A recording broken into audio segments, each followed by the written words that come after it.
Chantons encore le premier chœur. Ils viennent de l'Est et de l'Ouest.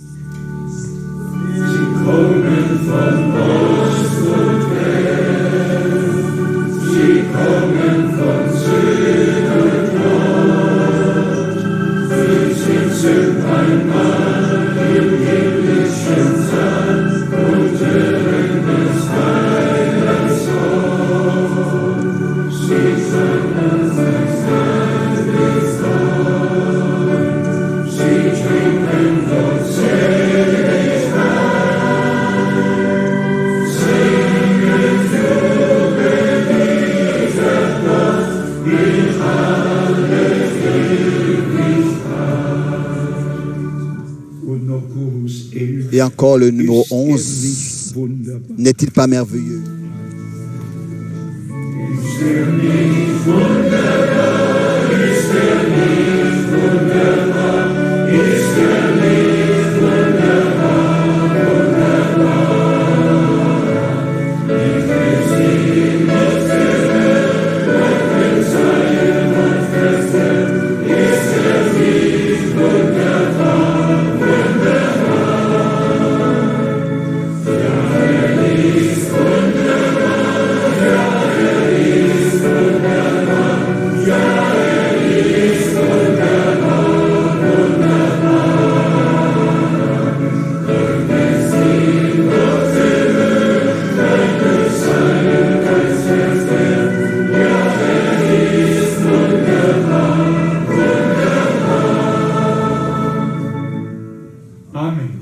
Amen. Vous pouvez vous asseoir. Ça, nous ne le chantons pas seulement. Nous le croyons de tout notre cœur. Son nom est merveilleux, conseiller, Père éternel, Prince de la paix, puissant. D'abord, rapidement, les salutations. Salutations de la Moldavie, de l'Ouzbékistan, des salutations particulières de partout. De la frère et sœur Keminch et aussi de Karaganda, de Kazakhstan, des salutations de Montréal, du frère Forestieri et de l'église, des salutations du frère Bolumba et du frère Jenson, du frère Ellis de Edmonton, des salutations du frère Nyagi, des salutations du frère Mwamba, des salutations du frère Mbiye, des salutations du frère Jürgen, des salutations du frère Daniel de Kapstadt, ensuite de la famille Kalala du Zimbabwe et Jacques d'Abidjan, Cécile de l'Afrique du Sud, de l'Argentine, de John de Bucarest, le frère Graf de la Suisse, le frère Trapani de l'Italie, le frère Ngonga. Il est en ce moment en Afrique du Sud. Ensuite, et encore un frère Siegfried de l'Afrique du Sud, le frère Georges, et encore le frère Joseph de Kinshasa. Des salutations du Burundi, des salutations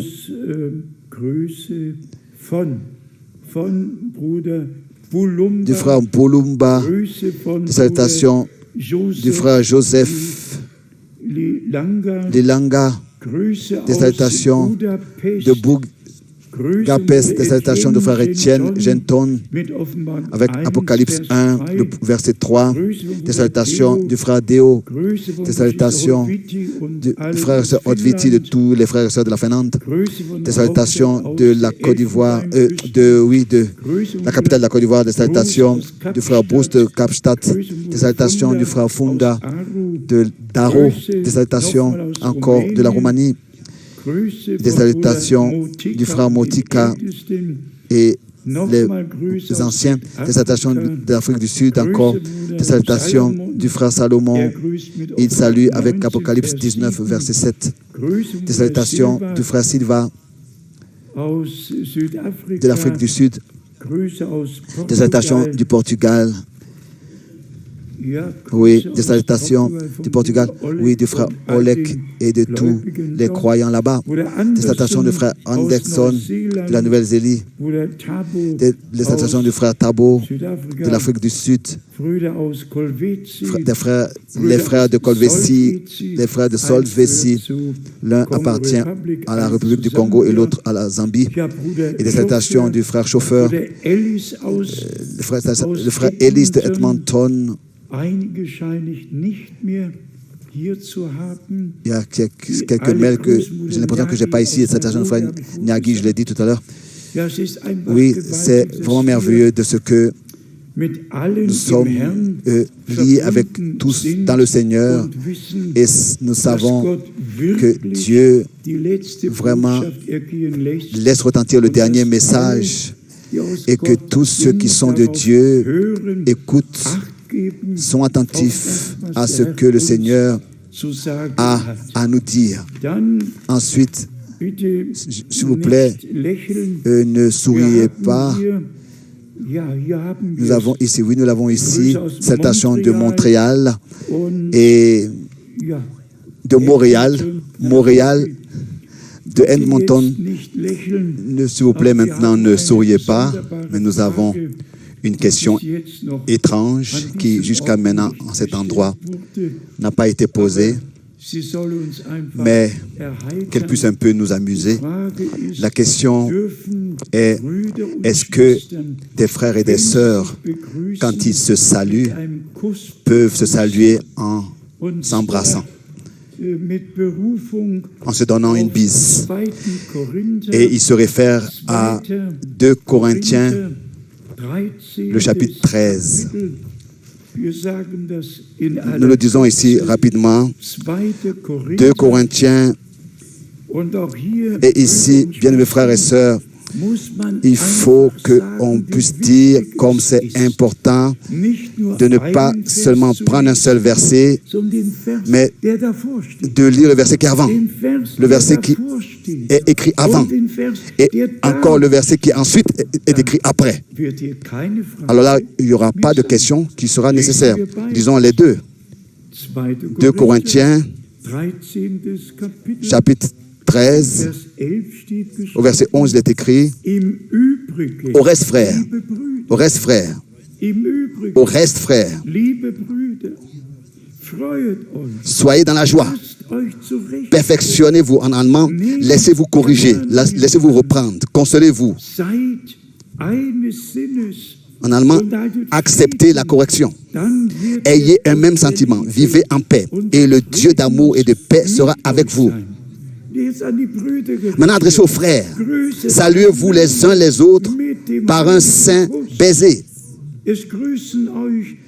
Tous les saints vous saluent. Que la grâce du Seigneur Jésus-Christ, l'amour de Dieu et la communication, la communion du Saint-Esprit soit avec vous tous. Nous remarquons ici comment c'est important de ne pas seulement lire un verset, mais lire ce qui est écrit avant et ce qui est écrit après. Bien-aimés frères et sœurs,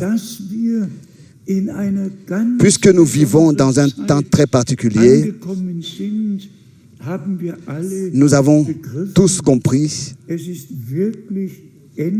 que c'est vraiment la fin des temps, dans tous les domaines, dans toutes les régions. Et si par exemple, nous pensons à ce qui est prévu pour nous, c'est-à-dire que l'évangile du royaume de Dieu sera prêché à toutes les nations. Cela concerne ceux qui sont déterminés à écouter la parole, à la croire et à accepter le message divin et à revenir, à être amenés au commencement. De la même manière, nous voyons toutes les autres choses, comment est-ce qu'elles prennent leur cours. L'ordre divin, en ce qui concerne le couple et la famille, ne semble ne plus avoir sa valeur.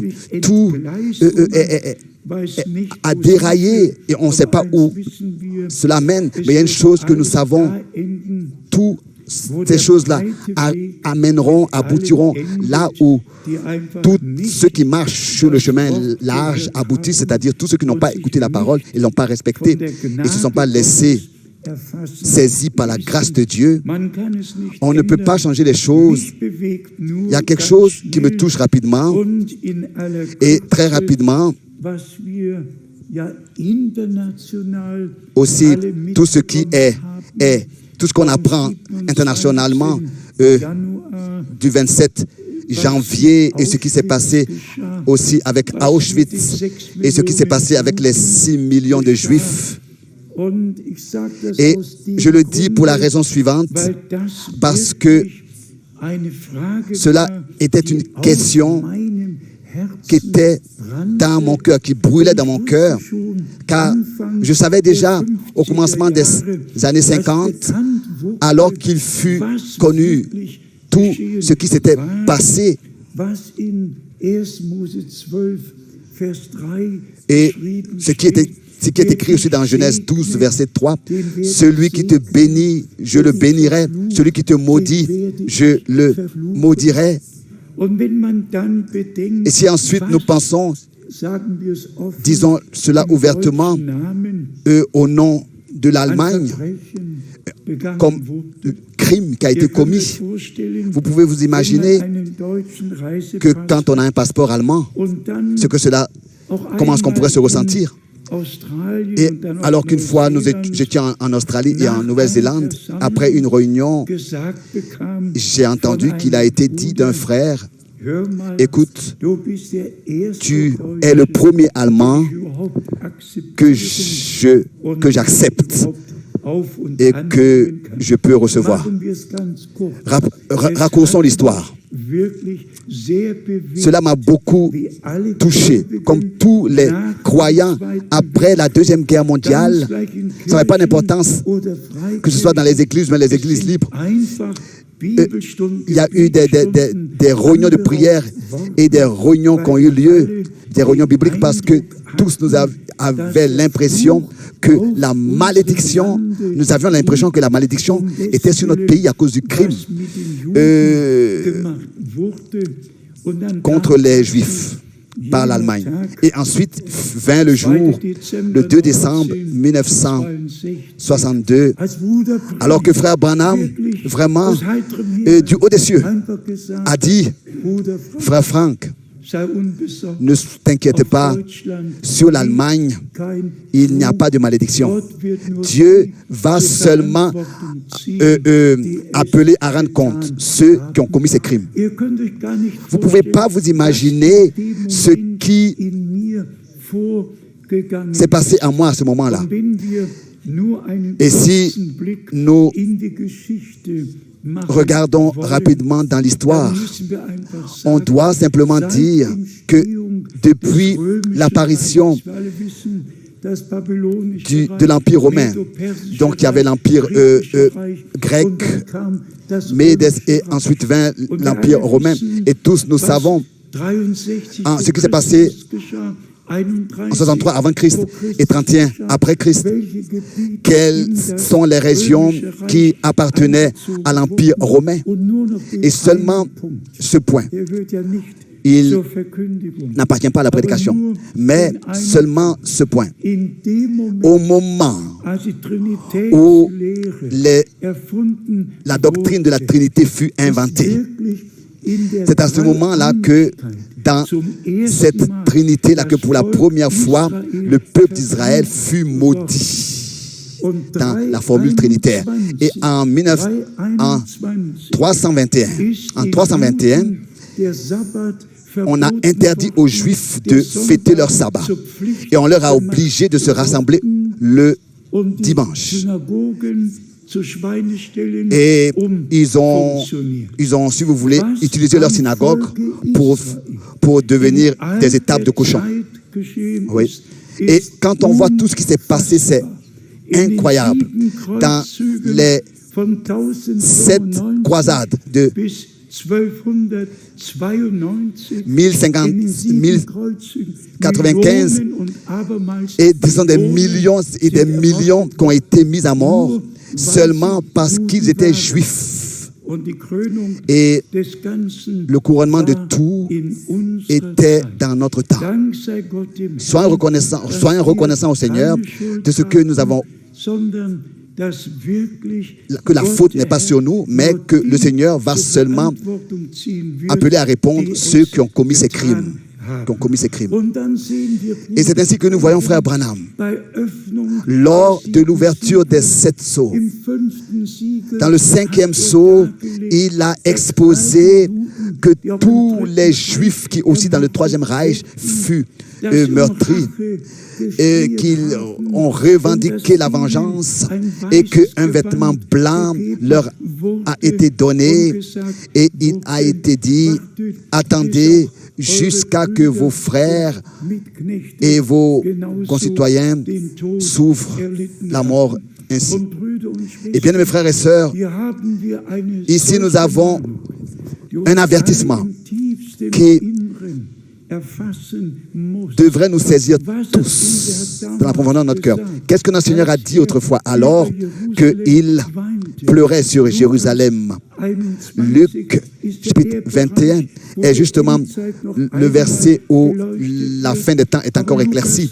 Mais dans Luc 19, alors qu'il pleurait sur Jérusalem et disait, « Oh, si tu pouvais reconnaître dans ton époque ce qui sert à ta paix. » Et j'ai ouvert, et ensuite dans Luc, dans l'évangile de Luc, nous avons dans Luc, le chapitre 11, nous avons au verset 52 l'avertissement que le Seigneur autrefois a exprimé dans Luc chapitre 11, verset 52.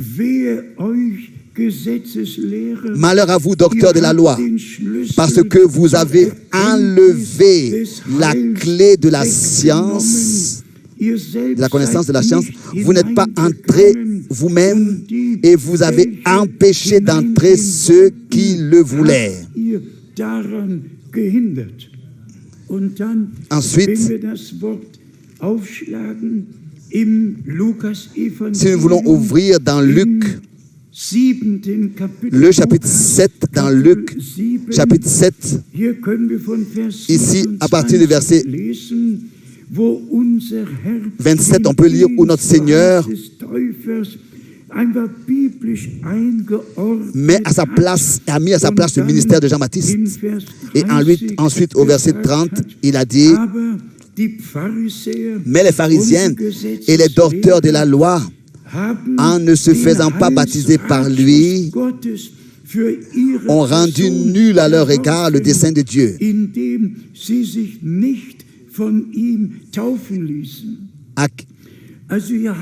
En ne se faisant pas baptiser par lui. Donc nous avons ici un tel avertissement qui devait nous pénétrer tout. Jean-Baptiste, un prophète promis, duquel le Seigneur disait, voici, je vous envoie mon messager devant ma face pour qu'il prépare mon chemin. Et les scribes pharisiens ont conservé leur doctrine et leur interprétation. Et ils n'ont pas reconnu le jour de la visitation de Dieu. Et ensuite, le Seigneur devait prononcer ce jugement. Et dans Luc 21, il devait dire ce qui arriverait dans Luc chapitre 21, verset 24. Ils tomberont sous le tranchant de l'épée. Ils seront émenés captifs parmi toutes les nations. Et Jérusalem sera foulée aux pieds par les nations jusqu'à ce que les temps des nations soient accomplis.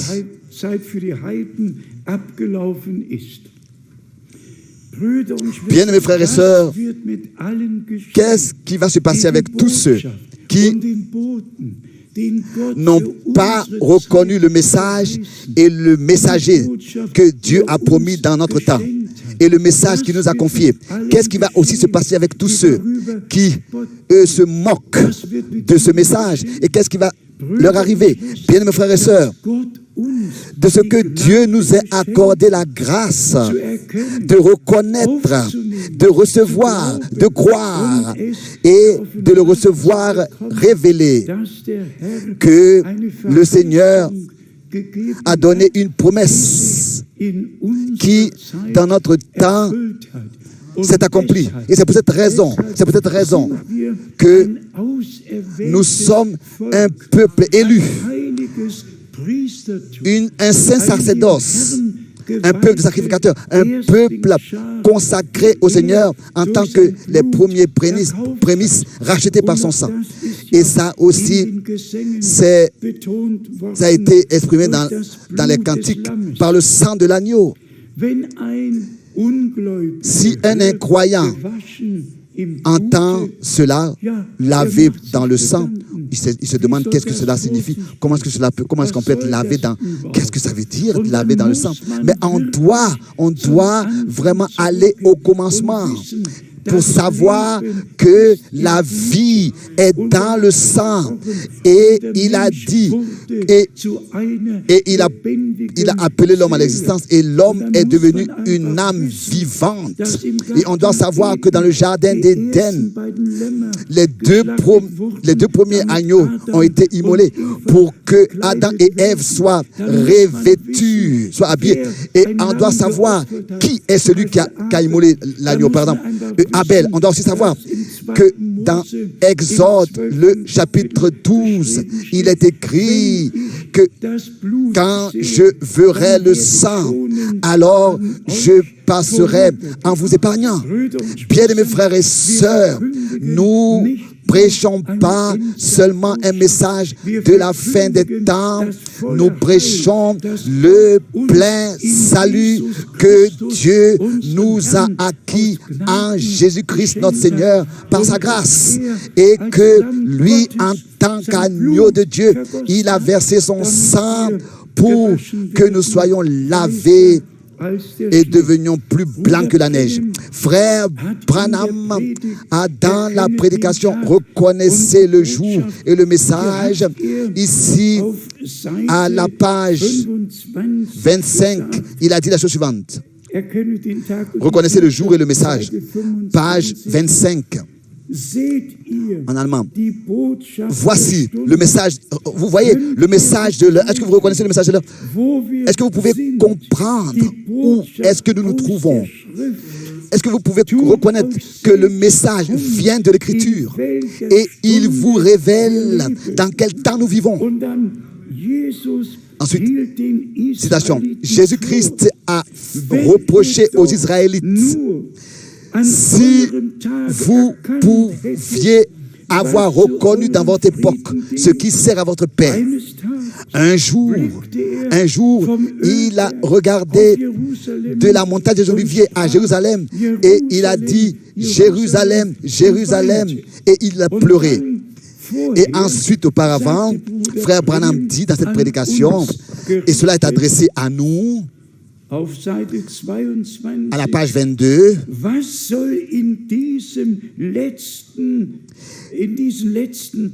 qu'est-ce qui doit être restauré, rétabli dans ce temps? Écoutez, frères et sœurs, des églises chrétiennes, qu'est-ce qui doit être restauré? La fête de la Pentecôte authentique, originale, telle qu'elle était au commencement. Il faut que cette fête soit rétablie. C'est ainsi que ce sera rétabli avant que la fête des trompettes pour Israël retentisse. Il faut que cette fête de la Pentecôte soit rétablie et il faut que ce soit quelque chose par laquelle cela se passe. Et ensuite, suit Malachie, le dernier verset, où il est écrit que le cœur des enfants sera ramené à la foi des pères. Simplement merveilleux de savoir que Dieu a un plan du salut et que vraiment nous avons la grâce de croire de tout notre cœur. Nous ne sommes pas des gens qui ont suivi des fables habilement conçues. Nous avons suivi la parole de Dieu révélée et nous croyons de tout notre cœur, comme l'a dit les Écritures. Et encore aujourd'hui, nous croyons ce que les Écritures disent. C'est vraiment intéressant de lire comment est-ce que, combien de fois dans le Nouveau Testament, cette formulation-là est faite telle que le dit les Écritures, ou alors comme il est écrit. Lisez ça. Comme le dit les Écritures, ou bien à peu près 150 fois, il est dit de cette manière, comme le dit les Écritures. Dans le Nouveau Testament, les preuves ont été données que tout ce qui était écrit dans la prophétie annoncée à l'avance se sont vraiment accomplis et s'accomplissent encore. Et que notre Seigneur, autrefois, pouvait lire et dire aujourd'hui, cette écriture est accomplie devant vos yeux, que Dieu nous ait accordé la grâce vraiment d'écouter la parole de l'heure, de la croire et de la recevoir révélée. C'est un grand cadeau que Dieu nous a fait. C'est un don que Dieu nous a accordé. Ensuite, nous venons aussi à ce qui concerne nous qui croyons. Nous devons faire un vrai commencement. Tous doivent fouler le sol du chemin étroit. Nous devons passer par la porte étroite. Nous devons abandonner le chemin large qui mène à la perdition. Et ça, notre Seigneur le dit dans l'évangile de Matthieu. Matthieu chapitre 11, notre Seigneur le dit, « Venez à moi, vous tous qui êtes fatigués et chargés. Le chemin est frayé et nous pouvons venir à notre Seigneur. » Et particulièrement aussi à tous les nouveaux, tous les jeunes et tous ceux qui n'ont pas encore expérimenté le Seigneur. Ici, nous avons, n'est-ce pas, écrit, et dans Matthieu, le chapitre 11, cela nous a été dit à partir du verset 28. Venez à moi, vous tous qui êtes fatigués et chargés. Et je vous donnerai du repos. Du repos en Dieu. Paix avec Dieu. Par la foi en l'œuvre accomplie de la rédemption sur la croix à Golgotha. Et tous ceux qui viennent au Seigneur, il leur est dit au verset 29, prenez mon joug sur vous et recevez mes instructions, car je suis doux et humble de cœur, et vous trouverez du repos pour vos âmes. Prenez mon joug sur vous. Jusqu'à maintenant, il n'y a pas longtemps, je l'ai dit, vous savez ce que c'est qu'un joug. Un joug est simplement quelque chose qui maintient deux choses en même temps. Ce sont deux choses qui marchent ensemble. Le joug est mis sur leur épaule, par exemple un joug de bœuf, et les bœufs doivent vraiment marcher au même pas pour que ça ne se frotte pas et que cela est sa droiture. On doit, avec notre Seigneur, être apporté à marcher dans le même pas avec lui. Nous devons être apportés en accord avec chaque parole de Dieu. Il est écrit, prenez mon joug, pas un joug, mais ne marchez pas comme ça, chacun pour soi, mais avec moi, chacun avec son Seigneur. Enoch marchait avec Dieu. Nous aussi, nous devons marcher avec Dieu, prendre son joug, être apporté par lui en accord avec sa sainte et précieuse parole. Donc, venez à moi, pas à un prédicateur. Venez au Seigneur, venez au Seigneur. C'est lui qui appelle, c'est pas le prédicateur. Le prédicateur fait que transmettre l'appel de la bouche du Seigneur. Mais c'est le Seigneur qui appelle. Venez à moi, vous tous qui êtes fatigués et chargés, et je vous donnerai du repos. Vous qui venez à moi, aussi vrai que vous venez à moi, je vous donnerai du repos. Ensuite, dans Matthieu, le chapitre 10, dans Matthieu, chapitre 10, nous avons au verset 36 la description de ce qui peut nous arriver si vraiment nous sommes devenus croyants. Celui qui vraiment est devenu croyant ne peut pas faire de compromis. Nous avons pris notre décision pour le Seigneur, comme lui, il a pris sa décision pour nous. Et ici, il est écrit au verset 36 de Matthieu 10. Et l'homme aura pour ennemi les gens de sa maison. Celui qui aime son père ou sa mère plus que moi n'est pas digne de moi. Et celui qui aime son fils ou sa fille plus que moi n'est pas digne de moi. Et ensuite, au verset 39, celui qui conservera sa vie la perdra. Et celui qui perdra sa vie à cause de moi la retrouvera. C'est la décision que nous avons prise et elle reste pour toujours prise. Et tous les autres qui prennent la même décision marcheront avec nous. Tous ceux qui n'ont pas pris la même décision pour le Seigneur que nous avons prise ne pourront pas marcher avec nous, seront contre nous. Ça, on ne peut pas changer les choses. Et ensuite, dans Matthieu chapitre 10, à partir du verset 36, il est dit ici ce que nous devons encore faire. C'est-à-dire, lisons ici tout de suite le verset 38 dans Matthieu 10. Celui qui ne prend pas sa croix et ne me suit pas n'est pas digne de moi.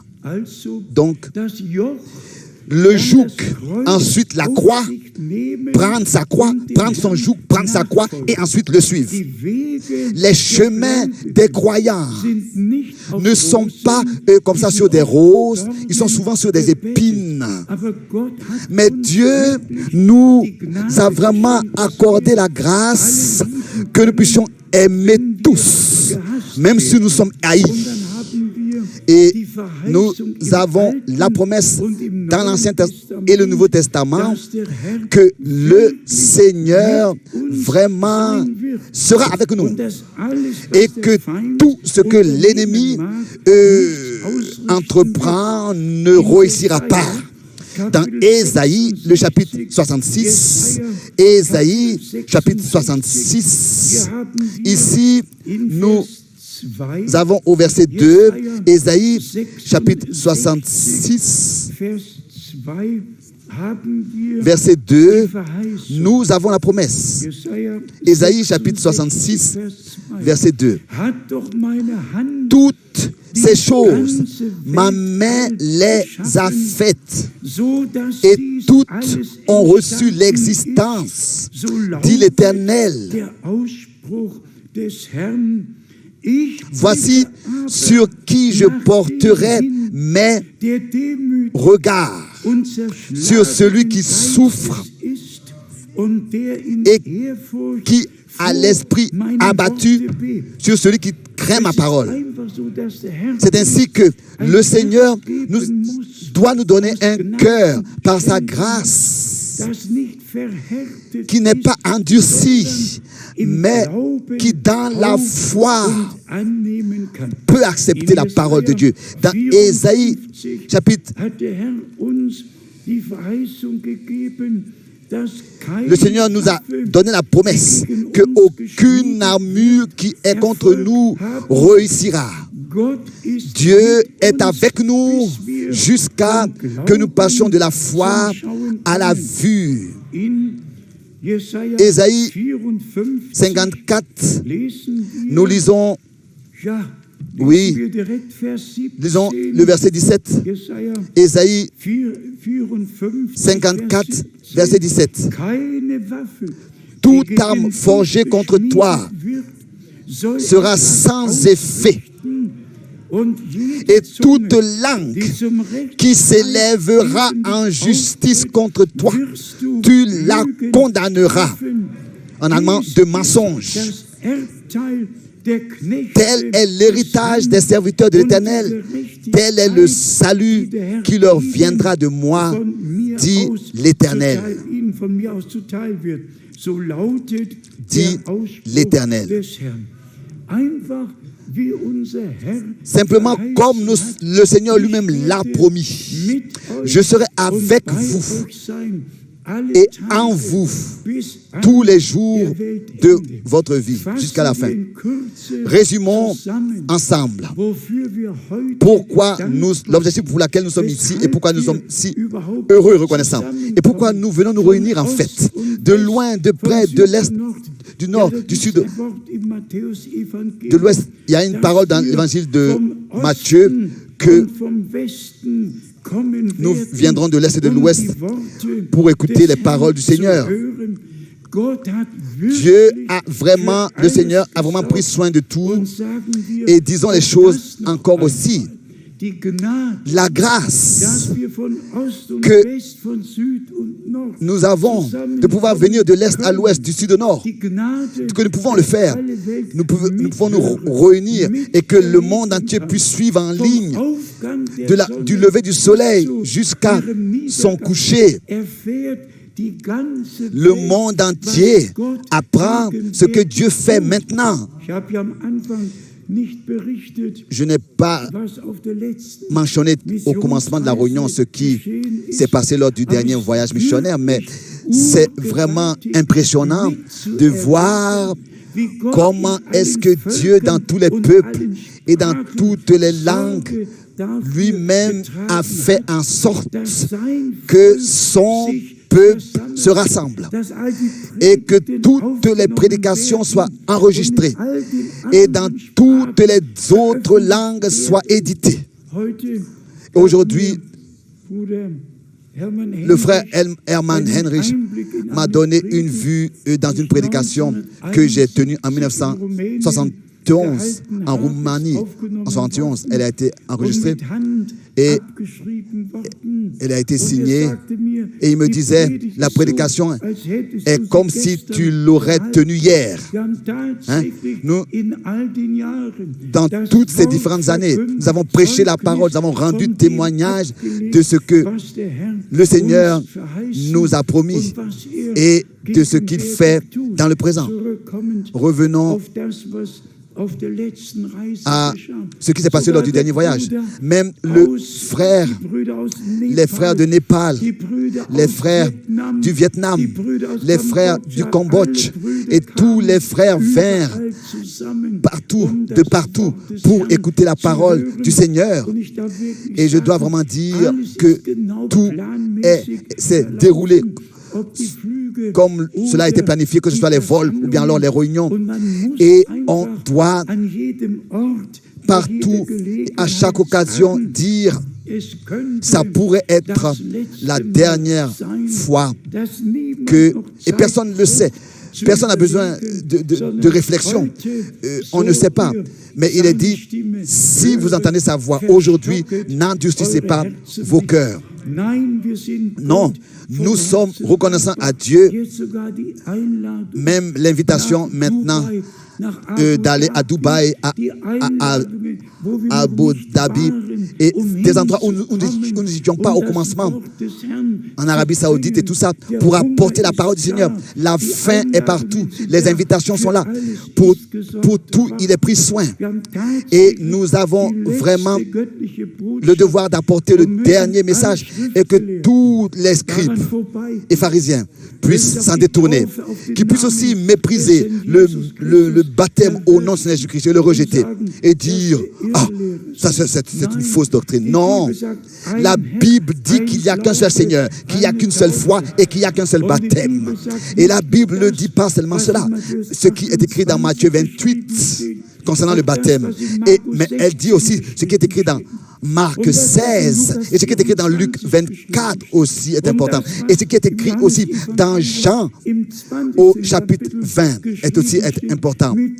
En relation avec le dernier mandat missionnaire qui est sorti de la bouche du Seigneur, qui doit être exécuté dans le monde entier et qui s'exécute encore aujourd'hui.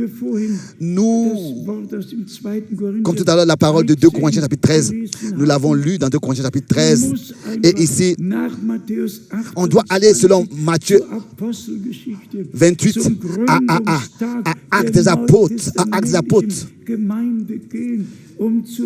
chapitre 2, lors du fondement de l'Église, et voir comment est-ce que le mandat a été exécuté. Pas seulement dans Matthieu 28 où il fut donné, mais voir son exécution dans les Actes des Apôtres. Et c'est ainsi que du chapitre 2, on doit aller à Acte 8 et à Acte 10 et à Acte 19 pour savoir que ce soit à Jérusalem, en Samarite ou bien à Éphèse, tous les vrais croyants furent baptisés au nom du Seigneur Jésus-Christ. Et Dieu nous a accordé la grâce demande de conserver et de respecter ce modèle divin et de revenir à ce modèle divin et de savoir que ce que Dieu a fait au commencement et a ordonné au commencement et ce qui a été exécuté au commencement est valable encore jusqu'à aujourd'hui, jusqu'à qu'il revienne, jusqu'à que notre Seigneur revienne pour nous prendre auprès de lui. Mais avec qui est-ce qu'on peut parler de ces choses? Dieu doit lui-même parler avec les gens. Et on doit aussi faire attention. Quand, par exemple, nous rendons témoignage, est-ce que les hommes nous prêtent l'oreille ou pas? C'est seulement s'ils nous prêtent l'oreille. C'est seulement si les hommes peuvent comprendre que ce n'est pas nous qui parlons, mais que c'est le Seigneur qui leur parle par nous, par sa parole. Et nous venons toujours à ce point, et aussi concernant le mandat que Dieu le Seigneur a donné à Frère Branham, que vraiment il sera envoyé avec un message qui sera précurseur du retour de Christ. Et que Dieu a croisé nos voix, mes voix, tes voix, a conduit nos voix, mes voix, tes voix, nos voix, d'une manière que nous avons pu apprendre, entendre parler de ce message, du mandat divin, de cette parole révélée dans notre époque. Nous avons pu l'accepter de tout notre cœur. Et cela, c'est seulement la grâce de Dieu. Et nous ne pouvons que remercier le Seigneur de ce que c'est lui qui veille sur tout ce qu'il a promis pour l'accomplir. Donc, revenons au commencement et revenons à l'enseignement des apôtres tel que vraiment au commencement il fut donné. Et c'est ainsi que cela restera jusqu'à la fin. Le Seigneur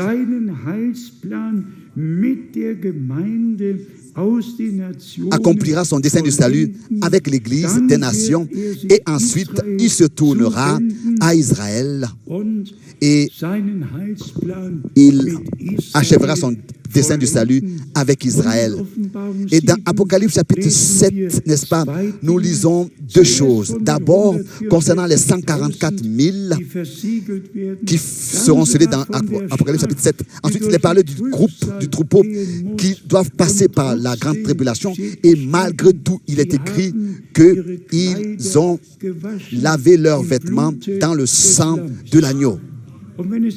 Et s'il y a des hommes qui prétendent que le sang n'est plus sur le trône de la grâce.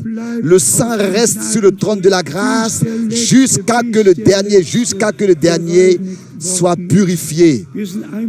Nous sommes reconnaissants. Je ne peux pas entrer dans les détails de ces choses, bien mes frères et sœurs. Mais si, par exemple, il y a dans un email, il est écrit « Frère Branham, en tant que prophète, a béni ce frère pour le ministère. » Et si ce frère-là, qui a été béni par frère Branham, qui a été établi dans le ministère par frère Branham, a donc la révélation des 7 tonnerres, alors on doit croire cette révélation que ce frère a reçue parce qu'il a été établi dans le ministère par frère Branham. Non, nous voulons ceux à qui le Seigneur lui-même a imposé les mains et les a établis dans le ministère. Pas certains 12 frères qui seraient venus là pour que frère Branham prie pour eux. Non, nous voulons prêter l'oreille à ceux que le Seigneur a établis dans le ministère. Je veux dire la chose suivante. Nous devons avoir du respect devant Dieu et sa parole. Nous devons conserver ce respect en toutes choses. Et si, par exemple, la voix du haut des cieux a dit « Celle ce que les 7 tonnerres ont dit », et ne l'écris pas. Alors ça me suffit. Ça me suffit. Une fois pour toutes. Ça, je remets tout entre les mains de Dieu. Notre devoir est vraiment de croire seulement ce que, et comme l'Écriture l'a dit, donc de nous concentrer à notre préparation par la grâce de Dieu et que vraiment toute condamnation, tout jugement soit ôté de nous et que vraiment nous soyons dans une grande attente de ce que Dieu, pour finir, va faire dans l'Église et pour finir dans l'Église épouse par sa grâce. Que notre Dieu soit la reconnaissance pour tout, En ce qui concerne le troisième Reich et la persécution des Juifs, je suis encore très attristé, et pour ne pas dire affligé, mais Dieu a aussi pris soin, a permis cela, il a donné aussi la réponse concernant notre inquiétude et nous pouvons vraiment remettre tout entre les mains du Seigneur et tout ira bien avec nous tous. L'épouse, oui, l'esprit et l'épouse disent viens. Et que celui qui l'entend dise viens. Et tous ceux qui vraiment ont accepté ces choses sont reconnaissants et se réjouissent dans leur cœur de ce que nous avons entendu le dernier message et que nous avons la grâce de le croire et de croire comme dit les Écritures. Résumons ce que nous avons entendu. Le Seigneur a pleuré autrefois sur Jérusalem. Il a fait ce reproche aux scribes et pharisiens qu'ils ont ôté la clé de la connaissance du salut. Ils ne sont pas entrés eux-mêmes. Ils ont rejeté le dessein du salut de Dieu en ne se laissant pas baptiser par Jean-Baptiste. En ne se faisant pas baptiser par Jean-Baptiste.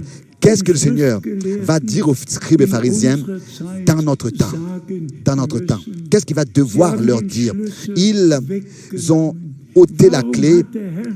Ils ont rejeté la clé.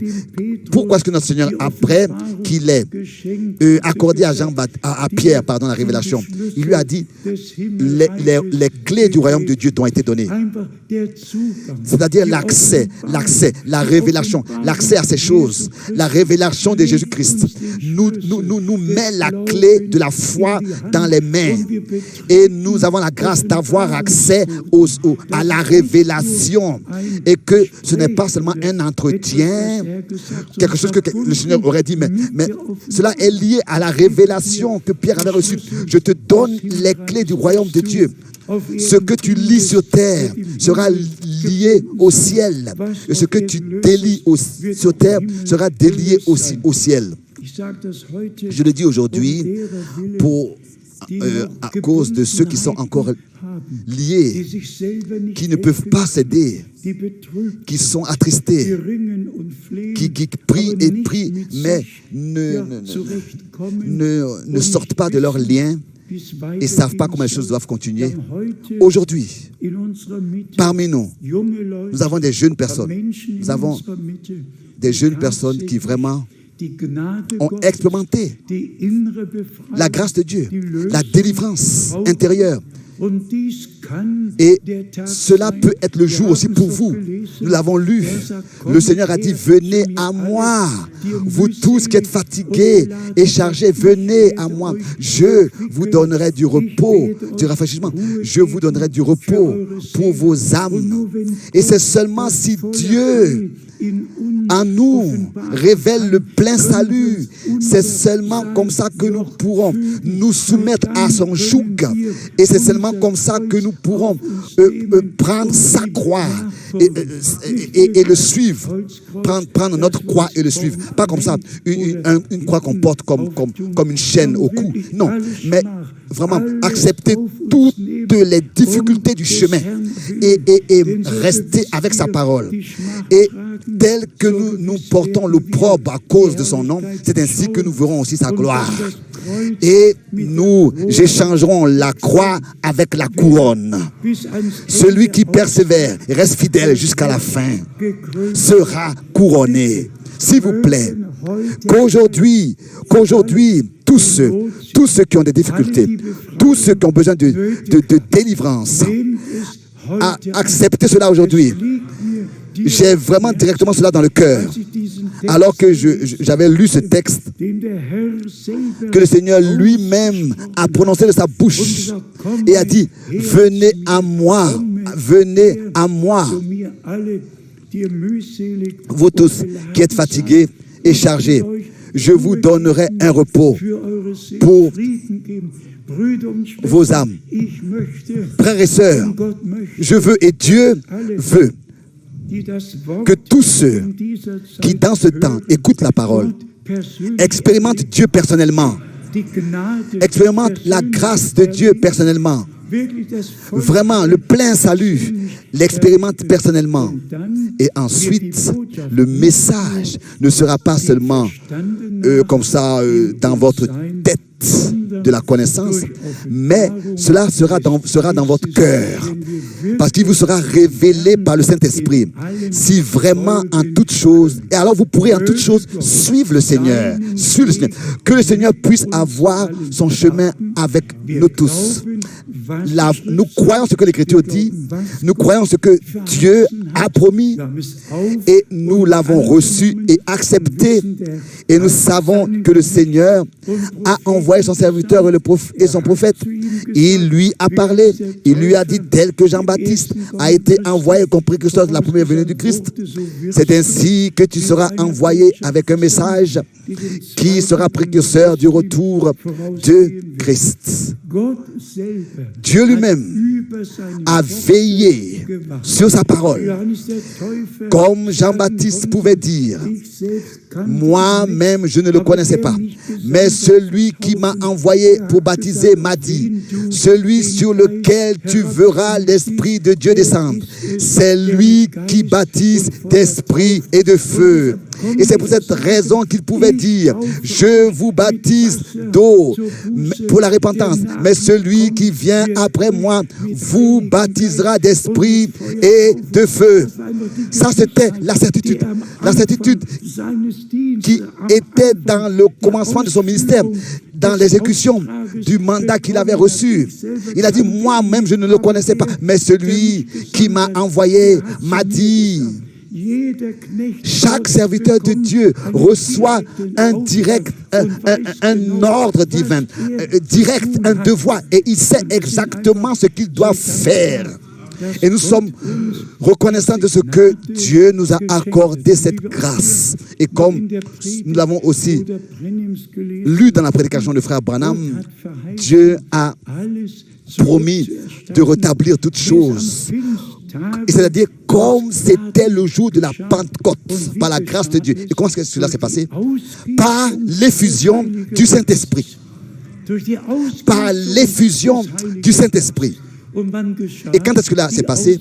Quand est-ce que cette effusion a eu lieu?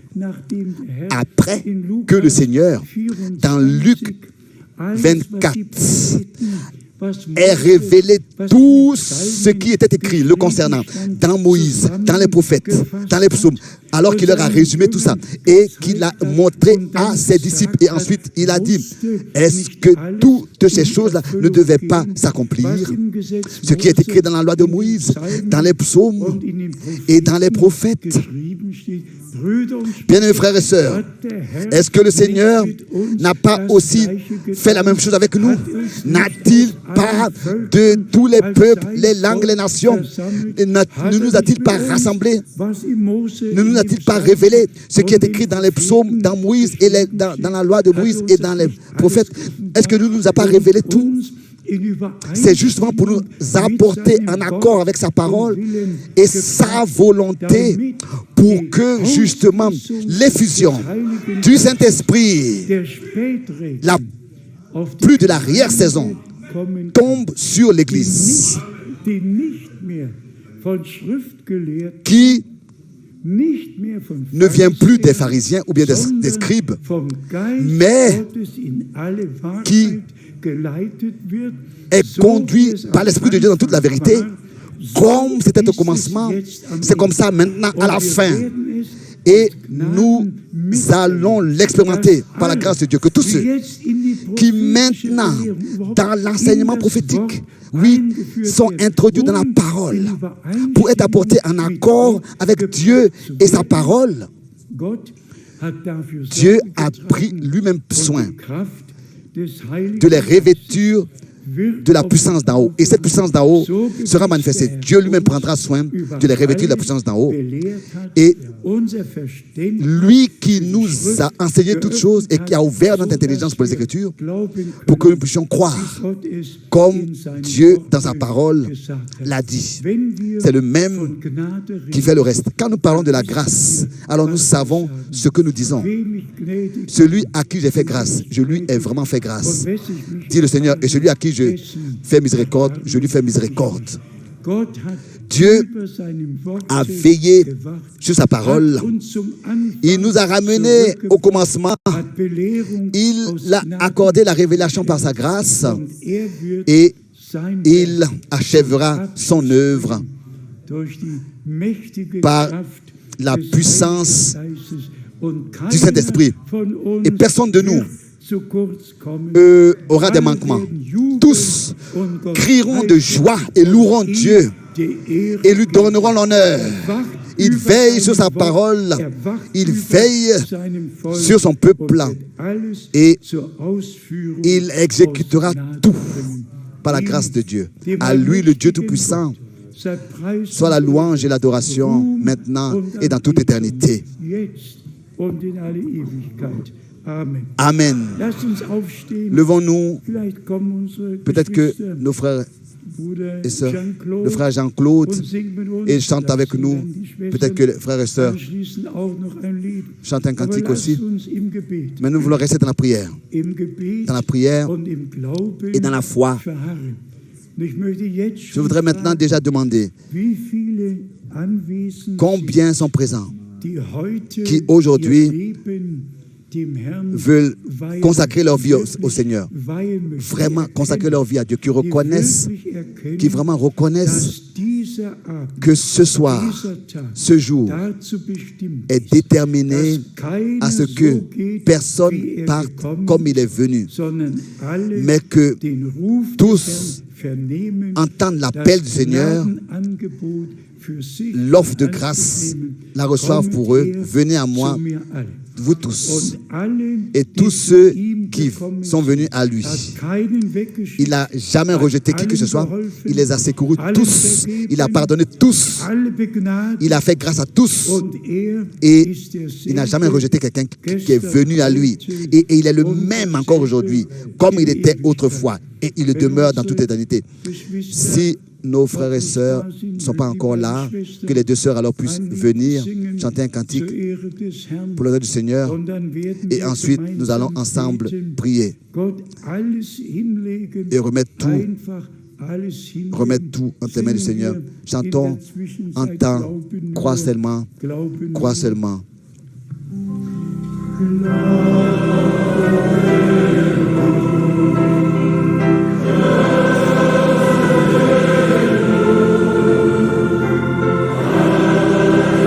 Yes,